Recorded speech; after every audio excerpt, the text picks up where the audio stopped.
Hello everyone, welcome back to our YouTube channel. ഇന്ന് വിദേശത്ത് പഠിക്കാൻ താല്പര്യമുള്ള പല സ്റ്റുഡൻസും ഏറ്റവും കൂടുതൽ ആലോചിക്കുന്നത് അവിടെ ചെന്ന് കഴിയുമ്പോൾ അവർക്ക് എങ്ങനെ ഒരു പാർട്ട് ടൈം ജോബിലേക്ക് എത്താം എന്നുള്ളതാണ്. അത് പലരിൽ നിന്നും അല്ലെങ്കിൽ പോയ സ്റ്റുഡൻസിൽ നിന്നും ഒക്കെ അവരറിയുന്നത് ഒരുപക്ഷെ സൂപ്പർ മാർക്കറ്റിൽ നിന്നോ അല്ലെങ്കിൽ പെട്രോൾ പമ്പിൽ നിന്നോ ഒക്കെയാണ് പാർട്ട് ടൈം ജോബ്സിനെ കുറിച്ച് അറിയുന്നത്. എന്നാൽ ഈ പാർട്ട് ടൈം ജോബ്സൊക്കെ വളരെ ചുരുക്കമായിട്ടുള്ളൊരു ഏർണിംഗ് മാത്രമേ അവർക്ക് കൊടുക്കുന്നുള്ളൂ. ഇവർക്ക് ഈ ഒരു ഏർണിംഗ് എങ്ങനെ മെച്ചപ്പെട്ട രീതിയിലേക്ക് കൊണ്ടുവരാം, അതല്ലെങ്കിൽ ഏത് രീതിയിൽ അവർക്ക് സ്റ്റഡീസിൽ ഈ പാർട്ട് ടൈം ജോബ് അവരെ ഹെൽപ്പ് ചെയ്യും, അതിനെക്കുറിച്ച് അതല്ലെങ്കിൽ ഏതൊക്കെ പാർട്ട് ടൈം ജോബ് ചെയ്യുന്നതിലൂടെയാണ് അവർക്ക് ഏറ്റവും കൂടുതൽ ഏൺ ചെയ്യാൻ പറ്റുന്നത്, അത് നമുക്കറിയാം. സോ ഇന്ന് അതിനെക്കുറിച്ചുള്ള കാര്യങ്ങളാണ് വിശദീകരിക്കുന്നത്. So I welcome mister Thomas Cherian. Sir, ഇപ്പം ഞാൻ പറഞ്ഞതുപോലെ തന്നെ സ്റ്റഡി അബ്രോഡ് പോകുന്ന അതല്ലെങ്കിൽ വിദേശത്ത് പഠിക്കാൻ പോകുന്ന ഒട്ടുമിക്ക സ്റ്റുഡൻസിൻ്റെയും ഒരു ടെൻഷൻ എന്ന് വേണമെങ്കിൽ പറയാം part time jobs. Part time jobs എന്ന് പറയുമ്പോഴത്തേക്കും അവർ ഈ പറഞ്ഞ സൂപ്പർ മാർക്കറ്റിലോ പെട്രോൾ പമ്പിലൊക്കെ ആയിരിക്കും വർക്ക് ചെയ്യുന്നത്. അതിലൂടെ അവർക്ക് ഈ പറഞ്ഞ പോലെ നെക്സ്റ്റ് സെം ഫീസ് ഏൺ ചെയ്യാനോ അല്ലെങ്കിൽ അവർക്ക് പാർട്ട് ടൈം ചെയ്യുന്നതിലൂടെ അവരുടെ ലിവിങ് എക്സ്പെൻസ് മീറ്റ് ചെയ്യാനോ സാധിക്കാൻ കുറച്ച് ബുദ്ധിമുട്ടായിരിക്കും അല്ലേ? അപ്പോൾ എങ്ങനെയാണ് അവർക്കൊരു മികച്ച രീതിയിൽ പാർട്ട് ടൈം ജോബ്സിലൂടെ അവർക്ക് എങ്ങനെയാണ് മികച്ച രീതിയിൽ ഏൺ ചെയ്യാൻ പറ്റുന്നത്, അതിൻ്റെ ഏതൊക്കെ കാറ്റഗറീസ് ആണ് ചെയ്യാൻ പറ്റുന്നത്? നല്ലൊരു പോയിന്റാണ്. ഇപ്പം സോണിയ പറഞ്ഞ പോലെ സ്റ്റഡി അബ്രോഡിന് പോകുന്ന കുട്ടികൾ മാത്രമല്ല, ഏറ്റവും കൂടുതൽ ടെൻഷൻ ഉള്ളത് പേരൻസിന് തന്നെയാണ്. കാരണം ഇവർക്ക് പാർട്ട് ടൈം ജോലി ചെയ്തുകൊണ്ട് വേണം പഠിക്കാൻ. അപ്പോൾ അവർക്ക് ഏത് ടൈപ്പ് ജോലി കിട്ടും? കുട്ടികൾക്കും പേരൻസിനും ഒരേപോലെ ടെൻഷനുള്ള ഒരു കേസാണ്. സോ നേരത്തെ പറഞ്ഞ സോണിയ പറഞ്ഞ പോലെ ദർ ആർ ഡിഫറെൻറ്റ് കാറ്റഗറീസ്. നമുക്ക് സൂപ്പർ മാർക്കറ്റ് ഇതൊക്കെ ഉണ്ടെങ്കിലും ഏറ്റവും നന്നായിട്ട് റെമ്യൂണറേഷൻ കിട്ടുന്നതും നമുക്ക് സേഫായിട്ട് ജോബ്സ് കിട്ടുന്നതും ഹെൽത്ത് കെയർ ഇൻഡസ്ട്രിയിലാണ്. Okay, so health care industry എന്ന് നമ്മൾ പറയുമ്പോൾ ഹെൽത്ത് കെയർ ഇൻഡസ്ട്രിയിൽ നമുക്ക് ലെവൽ 3 മുതൽ കോഴ്സസ് ഉണ്ട്. ഓക്കെ, സോ ആ ലെവലിൽ നമുക്ക് വർക്ക് ചെയ്യാൻ പറ്റണം. ഇനി ആ പറയുന്ന ഏജ് കെയറിൽ അപ്പോൾ നമുക്ക് ഈ ഹെൽത്ത് കെയർ ഇൻഡസ്ട്രിയിൽ നമുക്ക് ബാക്ക്ഗ്രൗണ്ടിൽ നമുക്ക് ഈ എക്സ്പീരിയൻസ് ഉണ്ടോ, ഇതെല്ലാം നമ്മളൊരു ചോദ്യം. പക്ഷെ അതൊന്നും ആവശ്യമില്ല. നമുക്കൊരു ഏജ് ഹെൽത്ത് കെയർ ഇൻഡസ്ട്രിയിൽ നമുക്ക് വർക്ക് ചെയ്യണമെങ്കിൽ നമ്മൾ അതിനനുസരിച്ചൊരു കോഴ്സ് എടുത്തു കഴിഞ്ഞാൽ we will be able to get into healthcare industry jobs, part-time jobs. Okay sir, ഇപ്പോൾ പറഞ്ഞു അത് ഏത് പ്രൊഫഷനിലുള്ള സ്റ്റുഡൻസ് ആണെങ്കിലും അവർക്ക് ഈ ഹെൽത്ത് കെയർ ബാക്ക്ഗ്രൗണ്ട് ഇല്ലെങ്കിൽ പോലും അവർക്ക് ഈ കെയർ ജോബ് ഈ പറയുന്ന പാർട്ട് ടൈം ഹെൽത്ത് കെയർ ഇൻഡസ്ട്രിയിലേക്ക് അവർ എൻ്റർ ചെയ്യാൻ പറ്റും. +2 കഴിഞ്ഞ് 18 വയസ്സ് കഴിഞ്ഞിട്ടുണ്ടെങ്കിൽ they are eligible to do the job. അവരുടെ ബാക്ക്ഗ്രൗണ്ട് എന്താണെന്നോ അവരുടെ ബേസിക് എഡ്യൂക്കേഷൻ എന്താണെന്നൊന്നും ഒരു ചോദ്യമല്ല. ഈ സർട്ടിഫിക്കറ്റ് എടുക്കാനായിട്ട് അവർക്ക് +2 18 years above 70 വയസ്സുള്ള ഒരാൾക്കും ഈ കോഴ്സ് എടുക്കുന്നതിന് ഒരു കുഴപ്പമില്ല. Secondary course. അപ്പം ഇതിന്റെ എലിജിബിലിറ്റി ക്രൈറ്റീരിയ എങ്ങനെയാണ്? എലിജിബിലിറ്റി ക്രൈറ്റീരിയ ഞാൻ പറഞ്ഞ പോലെ ഏജ് ആണ് ഒരു ക്രൈറ്റീരിയ. +2 കഴിഞ്ഞ ആർക്കും ഇതിന് നമ്മൾ ഈ സർട്ടിഫിക്കറ്റ് 3 ഇൻഡിവിജ്വൽ സപ്പോർട്ട് ഏജിങ് അല്ലെങ്കിൽ ഡിസബിലിറ്റി ഇതിലൊരു കോഴ്സാണ്. ആ കോഴ്സ് നമ്മൾ ചെയ്യുന്നതോടെ നമുക്ക് ഏജ് കെയർ സെക്ടറിലേക്ക് നമുക്ക് വർക്ക് ചെയ്യാൻ പറ്റും, എൻ്റർ ചെയ്യാൻ പറ്റും. ഓക്കെ, ഇപ്പം ഈ ഒരു കാറ്റഗറി ചെയ്യുന്ന അല്ലെങ്കിൽ ഏജ് കെയറിലേക്ക് അവർ ചെയ്യുമ്പോഴത്തേക്കും മറ്റ് പാർട്ട് ടൈം ജോബ്സിൽ നിന്നും എത്രയാണ് അവർക്ക് ഒരു അഡ്വാൻറ്റേജസ് അല്ലെങ്കിൽ എത്രയാണ് ഏൺ ചെയ്യാൻ പറ്റുന്നത്? ഓക്കെ, അതാണ് ഏറ്റവും വലിയൊരു മെയിൻ പോയിന്റ് എന്ന് പറയുന്നത്. മറ്റ് കാറ്റഗറിയിൽ പോകുന്നതാണ് നമ്മൾക്കൊരു $15 to $20 per hour ആയിരിക്കും നമുക്ക് കിട്ടുന്നത്. ഏജ് കെയർ ഇൻഡസ്ട്രി ആണെങ്കിൽ ഇപ്പം നമ്മൾക്ക് ഒരു ഇന്നത്തെ seek.com നമ്മൾ ചെന്ന് ഏജ് കെയർ ജോബ്സിനെ പറ്റി നമ്മൾ നോക്കുകയാണെങ്കിൽ seek.com എന്ന് പറയുന്നത് നമ്മളുടെ ഒരു വെബ്സൈറ്റ് പോർട്ടലാണ്, ജോബ് പോർട്ടൽ, ഓസ്ട്രേലിയയിലെ ജോബ് പോർട്ടലാണ്. ആ seek.com നമ്മൾ ഇപ്പം ഏജ് കെയർ ജോബ്സ് അവൈലബിൾ എന്ന് ചോദിച്ചു കഴിഞ്ഞാൽ ഇന്ന് നമ്മൾക്ക് കാണാം ഒരു 7,000 ജോബ്സ് അവൈലബിൾ ആയിട്ട്. അവിടെ ഒരു ആവറേജ് ഏർണിംഗ് എന്ന് പറയുന്നത് $30 per hour ആണ്. അവർക്ക് 30, അപ്പൊ $10 വ്യത്യാസം. അപ്പൊ $30 to $32. അപ്പൊ ആവറേജിൽ നമുക്ക് 30 പിടിക്കാം. 28 മുതൽ 32 വരെ നമുക്ക് എങ്ങനെ പോയാലും കിട്ടും. അത് കണ്ടാൽ നമുക്ക് ആ seek.com അവിടെ കിട്ടും. നമുക്ക് തീർച്ചയായിട്ടും അതിനെപ്പറ്റി കൂടുതൽ ഇൻഫർമേഷൻ വരുന്നത്. അവർക്ക് നമുക്ക് തീർച്ചയായിട്ടും അതിന് നമുക്ക് എലിജിബിൾ ആണ്. $30 അവർ ആവറേജിൽ ഒരു മണിക്കൂറിൽ ഉണ്ടാക്കാം. എങ്ങനെ പോയാലും അവർക്ക് 24 hours per week അവർക്ക് ജോലി ചെയ്യാം. ഫോർട്ട്നൈറ്റ് പറയുന്നത് 48 hours. So they have the time, they get the time to work as well as they can earn more. Okay okay. അപ്പം സാർ പറഞ്ഞ 24 hours ആണ് പെർ വീക്ക്. അതെ. അപ്പം ഞാൻ കേട്ടിട്ടുണ്ട്, അതായത് സ്റ്റുഡൻറ് പ്രോഗ്രാം ചെയ്യുന്ന അല്ലെങ്കിൽ പാർട്ട് ടൈം ചെയ്യുമ്പോഴത്തേക്കും അവർക്ക് വീക്ക് ഡേയ്സിന് ഒരു റേറ്റും അതുപോലെ വീക്കെൻഡ്സിന് വേറെ ഒരു റേറ്റും ആണ്, അങ്ങനെയാണോ? റേറ്റ് സെയിം ആണ്. ഓക്കെ. റേറ്റ് സെയിം ആണ്. The only thing is when on Saturdays they get 1.5 times. Okay. Okay, and on Sundays they get double the rate. Wonderful. Per hour $30. പക്ഷേ അവർ സാറ്റർഡേസ് വർക്ക് ചെയ്യുമ്പോൾ സാറ്റർഡേസ് 1.5 ടൈംസും Sundays ഡബിളും ആണ്. So they can earn more. So most of the students who go to Australia ഈ പറയുന്ന സാറ്റർഡേസും സൺഡേസും smart work എന്ന് പറയും. സാറ്റർഡേസും സൺഡേസും ഒരു 8 hours 16 hours അങ്ങനെ വർക്ക് ചെയ്ത് ബാക്കിയുള്ള ദിവസങ്ങളിൽ മാനേജ് ചെയ്ത് കഴിഞ്ഞാൽ 24 hours അവർക്ക് എങ്ങനെ പോയാലും നല്ലൊരു എമൗണ്ട് അവർക്ക് ഏൺ ചെയ്യാൻ പറ്റും. അപ്പോൾ ഞാൻ ഈ തുടക്കത്തിൽ പറഞ്ഞ പോലെ അവർക്ക് നെക്സ്റ്റ് സ്റ്റെപ്പിലേക്കുള്ള ഫീസ് ഒക്കെ ഏൺ ചെയ്യാനായിട്ട് പറ്റുമായിരിക്കും അല്ലേ? അവർക്ക് അത് പറ്റുമോ എന്ന് ചോദിച്ചു കഴിഞ്ഞാൽ പറ്റും, provided they do it legally and they earn. ഇപ്പം അവർ അതിനനുസരിച്ച് ചെലവാക്കുവാണെങ്കിൽ ഏൺ ചെയ്യാൻ പറ്റത്തില്ല. അവർ അതിനനുസരിച്ച് കിട്ടുന്ന കാശ് അനുസരിച്ച് ചെലവാക്കിയാൽ നമുക്ക് പറ്റും. അതേസമയത്ത് അവർ കൃത്യമായിട്ട് നോക്കിയും കണ്ടും ചെലവ് ചെയ്ത് അവർ അക്കോമഡേഷനിലും സ്പെൻഡ് ചെയ്യുന്നത് എല്ലാം നമുക്ക് ഇപ്പോൾ ഫോർ എക്സാമ്പിൾ ഇപ്പം ഞാനൊന്ന് കാൽക്കുലേറ്റ് ചെയ്യുവാണെങ്കിൽ നമ്മൾക്കൊരു $30 ഇൻറ്റു 24 hours സാറ്റർഡേ സൺഡേസ് വെച്ച് കാൽക്കുലേറ്റ് ചെയ്താൽ എങ്ങനെ പോയാലും ഒരു $2,000 to $3,000 വ്യത്യാസം വരും. പക്ഷെ ചെലവ് $1,000 അവർ ഫിക്സഡ് ആക്കി ചെലവ് ചെയ്യുകയാണെങ്കിൽ ബാക്കി എമൗണ്ട് അവർക്കെല്ലാം സേവ് ചെയ്യാം പെർ മന്ത്. ഞാൻ ഈ വ്യത്യാസം പറയുന്നത് പെർ മന്തിലാണ്. അപ്പൊ ഈ പെർ മന്തിൽ എങ്ങനെ പോയാലും ഒരു $2,500 അവർക്ക് സേവ് ചെയ്യാൻ പറ്റും. ഓക്കെ, ആ സേവിങ് അവർ 6 monthസിലേക്കാണ് ഒരു സെമിസ്റ്റർ ഫീസ്. പിന്നെ വെക്കേഷൻ ടൈമിൽ അവർ ഫുൾ ടൈം ജോബ് ചെയ്യാം. സോ ഇതെല്ലാം ബെനിഫിറ്റ്സ് ആണ്.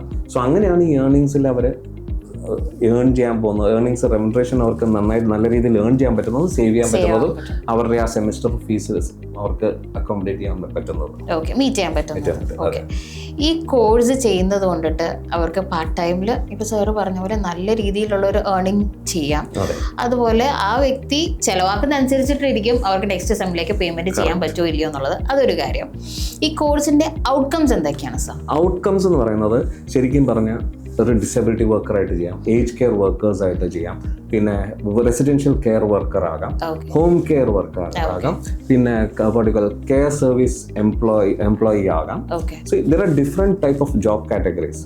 പക്ഷേ ഈ ജോബ് എല്ലാം ഏകദേശം ഈ നമ്മൾ ഈ കോഴ്സ് പഠിക്കുന്നുണ്ട് നമുക്ക് ഇത് ചെയ്യാൻ പറ്റുന്ന രീതിയിലാണ്. So it in different areas we can work. Community വർക്കറായിട്ട് വർക്ക് ചെയ്യാം. But the remuneration will be according to what ബോഡികൾ ആ സമയത്ത് എത്രയാണോ അതിനനുസരിച്ച് അവർ നമ്മൾ കിട്ടുന്നതനുസരിച്ചാണ് അവർ നോക്കുന്നത്. അത് അറിയാമല്ലോ, നമ്മുടെ സൈറ്റ്സിലാണ് നമുക്ക് ജോബ് നോക്കുന്നത്, അല്ലെങ്കിൽ നമ്മൾ ഒരു സർവീസ് സെൻറ്റർ ആയിരിക്കും നമ്മളെ അവർ അപ്പോയിന്റ് ചെയ്യുന്നത്. So we get according to that. Okay, ഇപ്പം ക്രൈറ്റീരിയസ് അവർ പറഞ്ഞു, കോഴ്സ് ഔട്ട്കം പറഞ്ഞു, ഇതിൽ പ്രധാനപ്പെട്ട് എന്താണ്, ഏത് ലെവലിലാണ് ഇത് അസസ് ചെയ്യുന്നത് എന്നുള്ളത്? ഓക്കെ, അസസ്മെന്റ് പറയുന്നത് നമുക്ക് തിയറി ടൈം പറയണം. So they need almost 775 hours അവർക്ക് പഠിക്കാൻ. ഓക്കെ, അതുകൂടെ 6 months 26 weeks. ഓക്കെ, 6 months നമുക്ക് ഡ്യൂറേഷൻ ഉണ്ട് പഠിക്കുന്നതിന്. പിന്നെ അവർക്ക് പ്രാക്ടിക്കൽ പ്ലേസ്മെന്റ് ചെയ്യണം. അപ്പോൾ ഈ അസസ്മെന്റ് എന്ന് പറയുന്നത് 3 ടൈപ്പാണ്. ഒന്ന് KBT, അതായത് knowledge based test. Second is simulation based test. Okay, third is practical experience placement. ഈ 3 കാര്യങ്ങളും നമ്മൾ മീറ്റ് ചെയ്തേ പറ്റൂ. അപ്പോൾ ഈ 3 പ്രാക്ടിക്കൽ പ്ലേസ്മെന്റ് അല്ല, പ്രൊഫഷണൽ എക്സ്പീരിയൻസ് പ്ലേസ്മെന്റ്. അപ്പോൾ ഈ 3 കാര്യങ്ങൾ അസസ് ചെയ്ത് അവർ പെർഫെക്റ്റ് ആയിട്ട് ക്ലിയർ ചെയ്ത് കഴിഞ്ഞാൽ then they will get a certificate for completion of the course. And based on this they can get the job outcomes നേരത്തെ പറഞ്ഞ പോലെ in aged care sector. ഇനിയും ഒരു കാര്യം കൂടെ ഞാൻ പറഞ്ഞാൽ, ഈ ഏജ് കെയർ സെക്ടർ എന്ന് പറയുന്നത് എല്ലാവരുടെയും ചിന്താഗതി നമ്മൾ ഇവിടുത്തെ ഏജ് കെയറുമായിട്ട് കമ്പയർ ചെയ്യാൻ നോക്കും. അങ്ങനെയല്ല, it all depends on what type you have a set of jobs which you have to do. You will be given a list and that is the only thing which you have to go and do at the particular work place നമ്മൾ allocate ചെയ്തിരിക്കുന്നത് ആ കൊടുത്തിരിക്കുന്ന list of job മാത്രമേ ചെയ്യാൻ പാടുള്ളൂ. അതിനപ്പുറത്തേക്കൊന്നും അവർ നമുക്ക് ചെയ്യാൻ പറ്റില്ല. സോ എവറിത്തിങ് ഈസ് സ്ട്രക്ചേർഡ് പോലെ.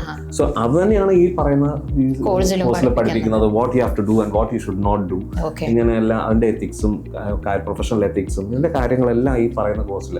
And one more thing I just want to mention is in Australia, if you want to get a job anywhere, part-time jobs, you have to do a particular certification. Okay. And there in every certification they teach you what you should do and what you should not do. So that is part of that. So അപ്പോൾ ഈ theory നമ്മൾ complete ചെയ്യണം, ഈ practical placement നമ്മൾ complete ചെയ്യുമ്പോഴാണ് നമ്മൾ ഈ സർട്ടിഫിക്കറ്റിന് eligible ആവുന്നത്. അപ്പം സാർ ആദ്യം പറഞ്ഞ പോയിന്റിലേക്ക് കണക്റ്റായി. ഇപ്പം തുടക്കത്തിൽ പറഞ്ഞായിരുന്നു ഒരു ഹെൽത്ത് ബാക്ക്ഗ്രൗണ്ട് ഉള്ള ഒരു വ്യക്തിക്ക് മാത്രമല്ല സർട്ടിഫിക്കറ്റ് 3 ഈ ഒരു ഏജ് കെയർ സെക്ടറിലേക്ക് എൻ്റർ ചെയ്യാൻ പറ്റുന്നതെന്ന് ഏത് പ്രൊഫഷൻ ഉള്ളവർക്കും ചെയ്യാം. കാരണം ഇതിൻ്റെ അസസ്മെൻറ്റ് തന്നെ സിമുലേഷൻ ബേസ്ഡ് ആണ്, നോളജ് ബേസ്ഡ് ആണ്. അത് കൂടാതെ ഏറ്റവും ഇമ്പോർട്ടൻറ്റ് പ്രാക്ടിക്കലുണ്ട്. സോ ഡെഫിനറ്റ്ലി പ്രാക്ടിക്കൽ പ്ലേസ്മെൻറ്റ് അതല്ലെങ്കിൽ ആ ഒരു എക്സ്പീരിയൻസോടുകൂടി ഒരു നോൺ നഴ്സിംഗ് ബാക്ക്ഗ്രൗണ്ടിലുള്ള വ്യക്തിക്കും തീർച്ചയായിട്ടും ഏജ് കെയർ സെക്ടറിലേക്ക് കയറാം. സോ ഇപ്പം അതൊരു കണക്ഷനിലേക്ക് വന്നെത്തി. സാർ ഇപ്പോൾ ഈ കോഴ്സിന്റെ ഡീറ്റെയിൽസ് പറഞ്ഞു, സ്റ്റുഡൻസിന് ഏറ്റവും ബെനിഫിഷ്യൽ ആയിട്ടുള്ള ഒരു പാർട്ട് ടൈം ജോബ് തന്നെയാണ് പറഞ്ഞിരിക്കുന്നത്. ഡെഫിനറ്റ്ലി സർട്ടിഫിക്കേഷൻ അവർ ചെയ്യണം, എന്നാൽ അതിനനുസരിച്ചിട്ടുള്ള ഏർണിംഗ് കിട്ടുന്ന ഒരു പാർട്ട് ടൈം ജോബ്. എന്നാൽ ഈ കോഴ്സ് എവിടെയാണ് പ്രൊവൈഡ് ചെയ്യുന്നത്? ഓക്കെ, ഈ സർട്ടിഫിക്കറ്റ് 3 ഇൻഡിവിജ്വൽ സപ്പോർട്ട് നമുക്ക് പ്രൊവൈഡ് ചെയ്യുന്നത് institute of health and nursing Australia ആണ്. ഓക്കെ, അപ്പം സ്റ്റുഡൻസ് ഓസ്ട്രേലിയ ചെന്നിട്ടാണ് ഇത് പഠിക്കുന്നത്? വേണ്ട, അതാണ് അതിൻ്റെ beauty. Any student who is planning four study abroad, okay, അവർക്ക് മറ്റ് കോഴ്സിലേക്ക് അഡ്മിഷൻ എടുക്കുന്ന കൂട്ടത്തിൽ തന്നെ അവർക്ക് ഇവിടെ നമുക്ക് പഠിച്ചു തുടങ്ങാം. ഈ സർട്ടിഫിക്കേഷൻ നമുക്ക് ഇവിടെ പഠിച്ചു തുടങ്ങാം. നമുക്ക് ഇന്ത്യയിൽ തന്നെ ഒരു ക്യാമ്പസ് ഉണ്ട്, കൊച്ചിയിലാണ് അതിന്റെ campus. IHN institute of health and nursing Australia Kochi ക്യാമ്പസിൽ നമുക്ക് ഈ സർട്ടിഫിക്കേഷൻ എടുക്കാവുന്നതാണ്. ഓക്കെ, സോ ഇനി ഓസ്ട്രേലിയയിലാണ് പോകുന്നതെങ്കിൽ then we have campuses in Melbourne, Sydney, Perth and Brisbane. Okay, so ഓസ്ട്രേലിയയിൽ 4 campuses and ഇന്ത്യയിൽ ഒരു ക്യാമ്പസ് ആണ്. ഈ ക്യാമ്പസുകളിൽ കോഴ്സ് ചെയ്ത് തീർക്കാം അല്ലേ? അപ്പൊ ഇപ്പം ഈ പറഞ്ഞ പോലെ ഇവിടെ നാട്ടിൽ നിന്ന് തുടങ്ങുവാണെങ്കിൽ ഈ 6 months അവർക്ക് അവിടെ ചെന്ന് കോഴ്സ് ചെയ്യാൻ വേണ്ട, എത്രയും പെട്ടെന്ന് കോഴ്സ് കഴിയുന്ന അത്രയും പെട്ടെന്ന് അവർക്ക് അവിടെ ചെന്നിട്ട് ജോലി ഓപ്പർച്യൂണിറ്റി ജോബ്. അവിടെ ഓസ്ട്രേലിയ ചെല്ലുമ്പോൾ തന്നെ നമ്മൾക്ക് മറ്റ് പ്രൈമറി കോഴ്സ് ഏതാണോ ആ കോഴ്സ് പഠിച്ചുകൊണ്ടിരിക്കുന്നത് എൻറോൾ ചെയ്ത് അവിടെ പഠിക്കാൻ തുടങ്ങുമ്പോൾ തന്നെ അവർക്ക് പാർട്ട് ടൈം ജോബ്സ് സ്റ്റാർട്ട് ചെയ്യാം. ഇല്ലെങ്കിൽ ഇനി ഓസ്ട്രേലിയ ചെന്നാണെങ്കിൽ ഇത് കോഴ്സ് തീരാൻ തന്നെ 6 months എടുക്കും. So it will be they will have a difficulty. And ഇപ്പോഴത്തെ ഒരു റൂൾ അനുസരിച്ച് അവിടെ സെക്കൻഡറി കോഴ്സ് എടുക്കാൻ പാടാണ്. നമുക്ക് മിനിമം 3 മാസം അവിടെ കോഴ്സസ് എടുക്കാൻ പറ്റുള്ളൂ. But definitely they can start off from here and complete in Australia, or rather complete from here. That is what we suggest. Okay, great. That is what we suggest, and that is why IHN has started a campus in Kochi. Okay, great. So ഓസ്ട്രേലിയയിലും campus ഉണ്ട്, ഇന്ത്യയിലും ഉണ്ട്. ഇതിന്റെ ഫീസും intakes ഒക്കെ എങ്ങനെയാണ്? Okay, fees എന്ന് പറയുന്നത് $2,500 ഓസ്ട്രേലിയൻ ഡോളേഴ്സ് ആണ് ഫീസ്. പിന്നെ ഇതിന്റെ ബ്ലെൻഡഡ് ആണ്. ഓക്കെ, സോ തിയറി അവർക്ക് ഓൺലൈനായിട്ട് അവർക്ക് ക്ലിയറും ചെയ്യാം, പക്ഷെ പ്രാക്ടിക്കൽ പ്ലേസ്മെന്റിന് അവർ ഇവിടെ വരികയാണ് ചെയ്യണം ക്യാമ്പസിൽ, കൊച്ചി ക്യാമ്പസിൽ അവർ വരാം. അപ്പൊ ഇന്ത്യയിൽ എവിടെയാണെങ്കിലും അവർക്ക് ഈ കോഴ്സ് ഓൺലൈൻ ചെയ്യാം, പക്ഷെ പ്രാക്ടിക്കൽ പ്ലേസ്മെന്റിന് അവർ ക്യാമ്പസിൽ വരിക. ഓക്കെ, പിന്നെ ഇൻടേക്സ് എന്ന് പറയുന്നത് almost every month we have an intake. So for the benefit of the students. So we have an intake on every month we have a intake. Okay, അപ്പം ഇതിപ്പം online ആകുമ്പോൾ definitely work ചെയ്യുന്ന ആൾക്കാർക്കും ഇത് ചെയ്യാമല്ലോ അല്ലേ? തീർച്ചയായിട്ടും അല്ലാതെ ലീവ് എടുക്കുവോ ഒന്നും വേണ്ട. അവർക്ക് അത് അങ്ങനെയാണ് നമ്മൾ സ്ട്രക്ചർ ചെയ്തേക്കുന്നത്. So and the classes are taken from Australia itself. അവിടുത്തെ എഡ്യൂക്കേറ്റേഴ്സ് നമുക്ക് കൊടുക്കുന്നുണ്ട്. സോ they will have ഒരു സ്റ്റഡി പാറ്റേൺ എന്ന് പറയുന്നത് ഓസ്ട്രേലിയയിലെ പിള്ളേർ അവിടെ ചെന്ന് എങ്ങനെ പഠിക്കുന്നു അതുപോലെ തന്നെ ആയിരിക്കും ഇവിടെ നമ്മൾ ടേക്ക് കെയർ ചെയ്യുന്നത്. But they have to complete the what you call the 3 test, KBT, SBA and knowledge simulation and placement അല്ലേ? ഓക്കെ, സോ ഇപ്പം സ്റ്റുഡൻസിന്റെ കാര്യം നമ്മൾ പറഞ്ഞു. ഇപ്പം സ്റ്റുഡൻസ് അല്ലാതെ മിക്ക സ്റ്റുഡൻസിന്റെയും കൂടെ ഡിപ്പെൻഡന്റ് ട്രാവൽ ചെയ്യും. അപ്പം ഈ ഡിപ്പെൻഡന്റിനും ഈ പറഞ്ഞ 24 hours അവർക്ക് ചെയ്യാം അല്ലേ? അപ്പൊ ഈ ഡിപ്പെൻഡന്റിനാണെങ്കിലും സാർ ആദ്യം പറഞ്ഞായിരുന്നു, അതായത് നോൺ നഴ്സിംഗ് ബാക്ക്ഗ്രൗണ്ട് ഉള്ളവർക്ക് ചെയ്യാം. ഈ ഡിപ്പെൻഡൻസിനും ഈ പറഞ്ഞ പോലെ ഇവിടെ നിന്ന് ഇതുപോലെ ചെയ്തിട്ട് പോകാമല്ലോ അല്ലേ? തീർച്ചയായിട്ടും. ഡിപ്പെൻഡൻസ് എന്ന് പറയുന്നത് തന്നെ സോണിയ പറഞ്ഞ പോലെ ബാച്ചിലേഴ്സിലാണ് അവർക്ക് 24 hours ചെയ്യുന്നത്. മാസ്റ്റേഴ്സ് ആണെങ്കിൽ അവർക്ക് ഫുൾ ടൈം ചെയ്യാം. ഓക്കെ. സോ അവർക്ക് ഇത് ചെയ്തു പോകുന്നതാണ് നല്ലത്. മാസ്റ്റേഴ്സിന്റെ സ്പൗസാ പോകുന്നതെങ്കിൽ let it be from any background, engineering ബാക്ക്ഗ്രൗണ്ടോ ഏത് ബാക്ക്ഗ്രൗണ്ടിൽ നിന്നാണെങ്കിലും ഈ കോഴ്സ് എടുത്ത് പോകുന്നെങ്കിൽ they have a safe job അവിടെ ചെല്ലുമ്പോൾ ഉണ്ടെന്നുള്ളത്. അതിന്റെ കൂട്ടത്തിൽ അവർക്ക് അവരുടെ ഫീൽഡിൽ അവർക്ക് ജോബ്സ് കിട്ടുവാണെങ്കിൽ they can do that is not a problem. But this is a safer way. ഇനിയും ഡിപ്പെൻഡൻസ് മൈഗ്രേഷന് പോവാണ്. മൈഗ്രേഷന് പോകുന്ന ഒരാളുടെ സ്പൗസിനും ഇത് പഠിച്ചിട്ട് പോകുന്നത് ഉചിതമായിരിക്കും. ഓക്കെ. സോ ഞാൻ നേരത്തെ പറഞ്ഞ പോലെ നമ്മൾ തുടക്കത്തിൽ പറഞ്ഞു, ഒരു +2 കഴിഞ്ഞ് 18 വയസ്സ് കഴിഞ്ഞ് ആർക്കും ഈ പ്രോഗ്രാം ചെയ്യാം. It is not necessary that they should be from a health background. Okay. Thank you so much for these informations. So ഈ പറഞ്ഞ കാര്യങ്ങളൊക്കെ ഒത്തിരി ഇൻഫർമേഷൻസ് കിട്ടിയിട്ടുണ്ട്. ഇപ്പം യൂഷ്വലി ഞങ്ങൾ ചെയ്യുന്ന വീഡിയോസ് ഒരു പക്ഷേ പ്രോഗ്രാംസിൻ്റെ ആയിരിക്കാം, അല്ലെങ്കിൽ ഓരോ കോഴ്സസിൻ്റെ ആയിരിക്കാം. പക്ഷേ ഇതെന്ന് പറയുമ്പം സ്റ്റഡി അബ്രോഡ് ആലോചിക്കുന്ന അല്ലെങ്കിൽ പോകുന്ന സ്റ്റുഡൻസിന് പാർട്ട് ടൈമിലൂടെ ഏറ്റവും കൂടുതൽ ഏൺ ചെയ്യാൻ പറ്റുന്ന ഒരു കാറ്റഗറിയെ കുറിച്ചാണ് ഇന്ന് സംസാരിച്ചത്, ഏജ് കെയർ സെക്ടർ. അപ്പോൾ ഏജ് കെയർ സെക്ടറിൽ അവർ വർക്ക് ചെയ്യുമ്പോഴത്തേക്കും ഏറ്റവും കൂടുതൽ അവർക്ക് ഏൺ ചെയ്യുന്നതിലൂടെ സെമസ്റ്റർ ഫീസും ഏതിനാണെങ്കിലും അവർക്ക് സേവ് ചെയ്യുകയും ചെയ്യാം. So it would be a great opportunity for all the students to undergo this programme, അതായത് certificate 3 in individual support and ageing disability. So ഈ പ്രോഗ്രാം നാട്ടിൽ നിന്ന് ചെയ്യുവാണെന്നുണ്ടെങ്കിൽ നിങ്ങൾക്ക് അവിടെ ചെന്ന് കഴിയുമ്പോൾ പിന്നെ ഒരു എന്താ പറയുക, സമയം വേസ്റ്റ് ആകത്തില്ല കോഴ്സ് കംപ്ലീറ്റ് ചെയ്യണം എന്ന് കരുതിയിട്ട്. സോ ഡെഫിനറ്റ്ലി ഇവിടെ നിന്നും ചെയ്യാം, അവിടെ കംപ്ലീറ്റ് ചെയ്ത് കഴിയുമ്പോൾ പാർട്ട് ടൈമിലും കയറാം. ഇതൊക്കെ നിങ്ങൾ കേട്ടെന്ന് വെച്ച് കഴിഞ്ഞാൽ നിങ്ങൾക്ക് ഇതിനൊക്കെ കുറിച്ചുള്ള ഡൗട്ട്സ് ഉണ്ടാവും ഡെഫിനറ്റ്ലി. അതുകൊണ്ട് MWT എഡ്യൂക്കേഷൻ കൺസൾട്ടൻസിയെ കോൺടാക്ട് ചെയ്യുക, എത്രയും പെട്ടെന്ന് ഈ കോഴ്സിന് എൻറോൾ ചെയ്യുക. So stay tuned, stay connected. Thank you so much.